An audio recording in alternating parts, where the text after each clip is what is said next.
जो बांग्लादेशी और रोहिंग्या बोल रहे हैं किसी को, ये भी एक अपराध है। और शाहीन बाग में तो ख़ास तौर पे एक बहुत मजबूत आम आदमी पार्टी के एमएलए हैं, उनके घर पे जाके घेराव किया जाए एमएलएस के घर पे, क्योंकि अर्बन लोकल बॉडीज़ दिल्ली सरकार के अंदर आती हैं। कौन जा रहा था वहाँ धार्मिक स्थल पे चीज़ें फेंकने? यही आरएसएस के मनुवादी मानसिकता के लोग जा रहे थे ना। तो ये ऐसे कार्य, देशद्रोह के कार्य सिर्फ और सिर्फ आरएसएस के लोग कर सकते हैं। देखिए, हम तो ये भी नहीं बोलेंगे कि ये बात बिल्कुल जहन में अपने साफ रखें, जो भी देश को कमज़ोर करने की बात करता है उसके तार कहीं ना कहीं आरएसएस और मनुवादियों से जुड़े होंगे, और कोई ये काम कर ही नहीं सकता। ये बात आप लोगों को बिल्कुल अपने जहन में साफ रखनी चाहिए। वैधानिक है और ये एक तरह से अपराध है कि किसी को भी ये बोला जाए कि भारत छोड़ के चला जाए। नागरिकता एक ऐसी चीज़ होती है कि वो कोई भी छीनी नहीं जा सकती, किसी से भी ली नहीं जा सकती। इसीलिए सीए एनआरसी के प्रोटेस्ट जो इतने सारे हुए थे वो इसीलिए हुए थे कि नागरिकता के ऊपर सरकार हमला करना चाहती थी। नागरिकता जो है आदमी का जन्मसिद्ध अधिकार है। मैं जहाँ पैदा हुआ हूँ मुझे वहाँ से कोई भी नहीं निकाल सकता, ये बुनियादी बात है। लेकिन ऑब्वियसली जो लोग मनुवादी मानसिकता के शिकार होते हैं उनको संविधान से और बाबा साहब डॉक्टर भीमराव अंबेडकर के संविधान से कुछ लेना देना होता ही नहीं है। वो अपराधियों की तरह ही बात करते रहते हैं।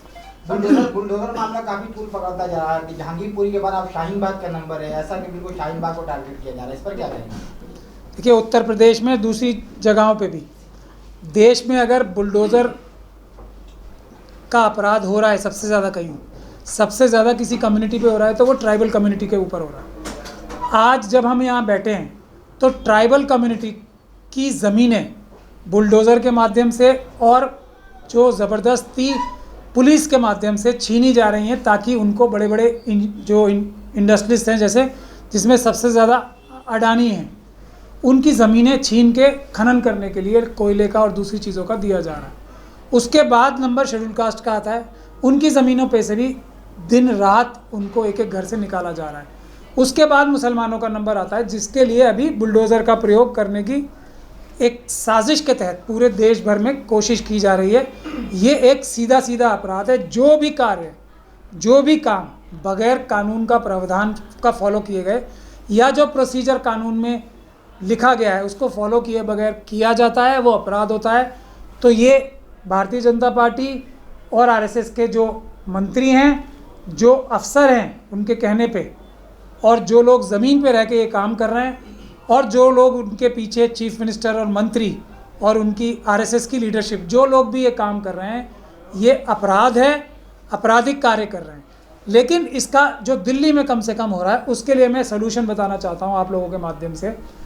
आम आदमी पार्टी की सरकार है, वो ज़ाहिरी तौर पे तो इसका ब्लेम एमसीडी पे लगाना चाहती है, लेकिन ये बात सरासर गलत है।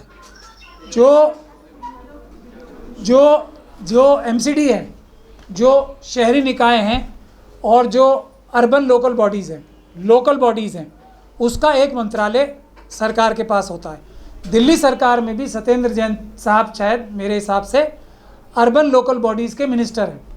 वो अगर एक ऑर्डर करके नोटशीट लिख के भेज दें कमिश्नर ऑफ पुलिस को, कमिश्नर ऑफ एमसीडीज़ को, तीनों को, तो वो कोई भी ऐसा काम नहीं कर पाएंगे। एक ऑर्डर कर सकते हैं। एक तरफ दिल्ली की सरकार ये कहती है कि एमसीडी हमारी नहीं सुनती, या हमारी सरकार पूरी सरकार ही नहीं है, लेकिन दूसरी तरफ वो ये कहते हैं कि हमने मोहल्ला क्लिनिक बना दिया, हमने बिजली में 200 यूनिट फ्री कर दिए, हमने जो है स्कूलों का मॉडर्नाइजेशन कर दिया। तो ये काम भी या तो एलजी साहब ने किए हैं, सेंट्रल गवर्नमेंट ने किए हैं, और जो आम आदमी पार्टी की सरकार है उसके हाथ में कुछ भी नहीं है, वो सरकार ही नहीं है, या तो ये कहें। लेकिन ऐसी बात तो नहीं है। मोहल्ला क्लिनिक के बाद भी लोग परेशान हैं। मोहल्ला नहीं, क्लिनिक का जो भी है, वैक्सीन के मामले में देख लिया जाए तो मोहल्ला क्लिनिक कहते हैं वैक्सीन नहीं है, और भी चीज़ें हैं। मैं अगर आप इजाज़त दें तो ये वाला सवाल पूरा कर दूँ, इसका जवाब। तो कहने का मतलब ये है कि जो आम आदमी की सरकार है दिल्ली में, उसके पास पूरी ताकत है कि वो एमसीडी को ये डायरेक्शन दे सकती है कि ये जो गैरकानूनी तरीके से डिमोलिशंस किए जा रहे हैं ये ना करें, लेकिन ऐसा वो नहीं कर रहे। अब पब्लिक के पास इसका सलूशन क्या है, मैं वो बताना चाहता हूँ आपको। सलूशन बहुत सिंपल है। सलूशन ये है कि आप अपने एमएलए से, ज़्यादातर जगहों पे तो आम आदमी पार्टी के एमएलए जीते हुए हैं, और शाहीन बाग में तो ख़ास तौर पे एक बहुत मजबूत आम आदमी पार्टी के एमएलए हैं, उनके घर पे जाके घेराव किया जाए एमएलएस के घर पे, क्योंकि अर्बन लोकल बॉडीज़ दिल्ली सरकार के अंडर आती हैं। वो एमएलए साहब मंत्री जी के पास जाएं और उनसे एक नोट शीट, एक आदेश जारी करवाएं कि ये डिमोलिशंस, बुलडोज़र का काम जो है गैर कानूनी है, नहीं किया जाएगा, तो ऐसे समस्या का समाधान हो जाएगा। जो आम आदमी पार्टी के एमएलएज हैं उनका घेराव किया जाए तो ये काम बहुत आसानी से हो सकता है, अगर उन्हें नोट शीट लिखने में कोई दिक्कत आ रही है। सर लेकिन आम आदमी पार्टी तो करीब बांग्लादेशी हैं और रोहिंग्या वाले हैं, उनका घर गिराया जाएगा। जो इस प्रकार की भाषा का भी इस्तेमाल कर रहे हैं वो भी क्रिमिनल्स हैं। जो बांग्लादेशी और रोहिंग्या बोल रहे हैं किसी को, ये भी एक अपराध है और ये एक बहुत बड़ा अपराध है। लेकिन मजबूरी ये है हमारी कि हमारे देश में हमारे नागरिक जो है ना, बड़े बड़े अफसर जो और बड़े बड़े अहदेदार पे जो, जैसे ये आम आदमी पार्टी के जो बड़े बड़े ऑफिस बेयरर्स हैं, उनके खिलाफ एफआईआर दर्ज कराने को तैयार कर नहीं होते, हिचकते हैं। अगर लोग हमारे पास आएंगे, किसी भी अच्छे वकील के पास जाएंगे, तो इस प्रकार की भाषा का प्रयोग भी अपराध है, उसके खिलाफ भी मुकदमा दर्ज कराया जा सकता है। पंजाब में 2 पक्षों में पत्थरबाजी हो गई है, उस पर क्या कहना चाहते हैं? पंजाब में मुझे उसके बारे में मालूम नहीं है, कुछ बताएंगे? खालिस्तानी जिंदाबाद के नारे लग रहे हैं वहाँ पे। खालसा जिंदाबाद, खालसा राज करेगा, ऐसे नारे लगे हैं। 2 समुदायों के बीच झड़प हुई है, एसएचओ को चोट आई है, गंभीर चोट लगी है। जबकि बीजेपी नेता खालिस्तान मुर्दाबाद की रैली निकाल रहे हैं उसी टाइम पे, थोड़ी देर बाद। देखिए, राज करेगा खालसा का मतलब क्या है कि जो प्योर है, जो सच है, वो राज करेगा, इससे किसी को तकलीफ नहीं होनी चाहिए। लेकिन खालिस्तान या किसी भी प्रकार से भारत देश को तोड़ने की जो बात करता है, वो सिर्फ और सिर्फ मनुवादी मानसिकता का ही व्यक्ति हो सकता है या कोई भटका हुआ व्यक्ति हो सकता है। ये बात बिल्कुल जहन में अपने साफ रखें। जो भी देश को कमज़ोर करने की बात करता है, उसके तार कहीं ना कहीं आरएसएस और मनुवादियों से जुड़े होंगे, और कोई ये काम कर ही नहीं सकता। ये बात आप लोगों को बिल्कुल अपने जहन में साफ रखनी चाहिए। या तो उनका एजेंट होगा कोई, या वो खुद होंगे। अभी आपने अयोध्या में भी देखा है कल ही, और अयोध्या की पुलिस की मैं तारीफ़ करना चाहता हूँ कि उन्होंने एक अच्छा काम किया ऐसे लोगों को पकड़ के। कौन जा रहा था वहाँ धार्मिक स्थल पे चीज़ें फेंकने? यही आरएसएस के मनुवादी मानसिकता के लोग जा रहे थे ना। तो ये ऐसे कार्य, देशद्रोह के कार्य सिर्फ और सिर्फ आरएसएस के लोग कर सकते हैं, या ऐसे लोग कर सकते हैं जिनके तार आरएसएस से जुड़े हों। जो एक खालिस्तान का एक झूठा ढकोसला ये आरएसएस और हमारी जो आज की केंद्रीय सरकार है ये क्रिएट करना चाहती है, ये भी पाकिस्तान और चाइना से हाथ मिला के एक झूठा नैरेटिव तैयार करना चाहती है कि पंजाब में खालिस्तान के चाहने वाले लोग हैं। ये सरासर झूठ और बेबुनियाद बात है। कोई भी हमारा पंजाब का निवासी खालिस्तान नहीं चाहता। पूरा देश हमारा खालिस होना चाहता है। हम पूरा भारत ही हमारा खालिस होना चाहता है। और सिखों को क्या ज़रूरत है अलग राज लेने की, जब वो पूरे देश पे राज कर सकते हैं। सिख तो एक देश, हमारा प्रधानमंत्री खुद हुआ है। ये झूठा नैरेटिव सिर्फ और सिर्फ मनुवादी क्रिएट करते हैं। पहले मुसलमानों के खिलाफ करते थे, अब सरदारों के खिलाफ करना चाहते हैं। ये देश के दुश्मन हैं, ये देशद्रोही हैं। कोई भी सिख, कोई भी मुस्लिम, कोई भी क्रिश्चियन, कोई भी माइनॉरिटी का व्यक्ति, कोई भी SC ST OBC का व्यक्ति, कोई भी महिला भारत को कमज़ोर करने की बात सोच भी नहीं सकती। हाँ, बचे हुए 6.5% लोगों में से बहुत सारे लोग ऐसे हैं जो कि मनुवादी मानसिकता के, उनके तार पाकिस्तान की ISI से भी जुड़े हुए हैं और चाइनीज़ एजेंसी से भी जुड़े हुए हैं। उन्हीं के साथ मिलकर देश में अफरा तफरी का माहौल बना रहे हैं और श्रीलंका जैसा हाल भारत का करने की कोशिश कर रहे हैं। यही मनुवादी, यही आरएसएस के। सर, आप लोग कहते हैं कि आरएसएस के विचारधारा बीजेपी वाले ही करवाते हैं दंगे वगैरह, लेकिन अगर देखा जाए तो वही बीजेपी की सरकार यूपी में और बीजेपी सरकार की पुलिस ने पकड़ लिया अयोध्या में, तो आप क्या कहना चाहेंगे? बहुत बड़ा फ़र्क है। हम बार बार इस बात को कह रहे हैं कि पुलिस सारी खराब नहीं होती है। आज भी ईमानदार अफसर जो बाबा साहब डॉक्टर भीमराव अंबेडकर का संविधान मानते हैं, तो वो अपने राजनीतिक आकाओं की बात ना सुन के ईमानदारी से काम करते हैं।